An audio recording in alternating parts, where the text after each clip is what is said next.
কাসকি মাছ বাছতাছি, এটার ভিতরে মাছ ছিল তো ময়লা ফেলাই, এভাবেই বাছবো হালকা। কিচ্ছু নাই, মাছটা একবারে ফ্রেশ, সত্যি মাছটা খুবই পছন্দের, একটু ময়লা নাই, বিশ্বাস করেন, শুধু মাছই। একটা পুঁটি মাছ আইয়ে পড়ছে। যাই হোক, আমি আর বেশি ইয়ে করবো না, আমি একবার বাটির মধ্যে ভরে রেখে দিই, ঠিক আছে? একটু বেশি ধরবো না, এভাবে পানি দিয়ে বাটিতে করে রেখে দেব, কারণ পরে তো আবার ধুতে হবে কম বেশ।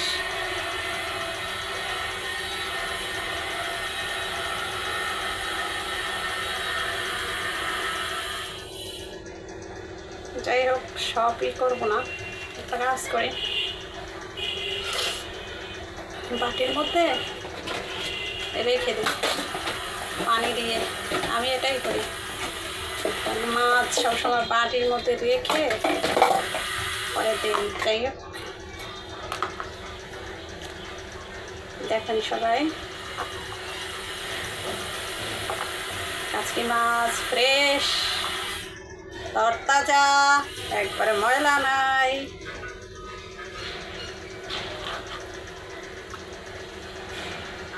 কোনো ময়লা নাই, কি বাঁচবো?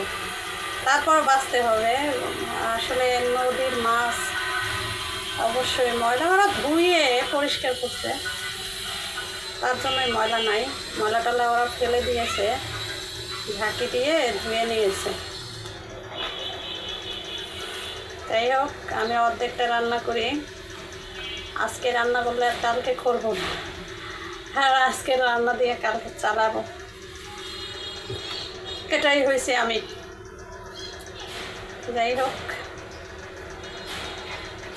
কিচ্ছু করার নাই, তো কাসকি মাছ রেখে দেবো কতগুলো, এটা বাটিতে রেখেছি, আরও রাখবো, তো অনেকগুলো, আধা কেজি তো অনেকগুলো হয়েছে।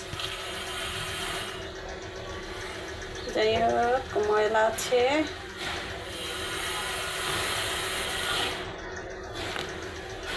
একটা কাজ করি, এটা ঢেলে এই সাইডে রেখে বাকি সাইডেরটা রেখে দিই, কারণ এটার মধ্যে মাছ আছে, পুঁটি মাছ হালকা হালকা ছোটো ছোটো, ওইটা আগে, অনেক মাছ, কত মাছ বাঁচবো, এটার মধ্যে অনেক মাছ। এখন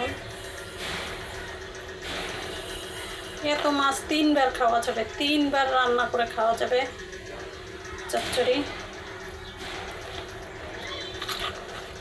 আচ্ছা, যাই হোক, অর্ধেকটা রেখে দিই, ঠিক আছে, আর অর্ধেকটা রান্ধি, আর একটু রেখে দেই, ব্যাস। যাই হোক, কাজ করতে হবে, ভালো লাগে না, শরীর, মাছ বাছতে হবে ভালো করে। ভিডিওতে বসে থাকলে তো মাছ ভালো করে বাছতে পারবো না, তখন দেখা মাছের মধ্যে এটা সেটা মানে থেকে গেলে ওইটা পেটের মধ্যে চলে যাবে, আর ভালো লাগবে না, পরে বমি আসবে। যাই হোক, একটু বেছে কেটে রান্না করি, তারপরে ভিডিও করে দেখাবো। আল্লাহ হাফেজ, সবাই দেখো আমার ভিডিও।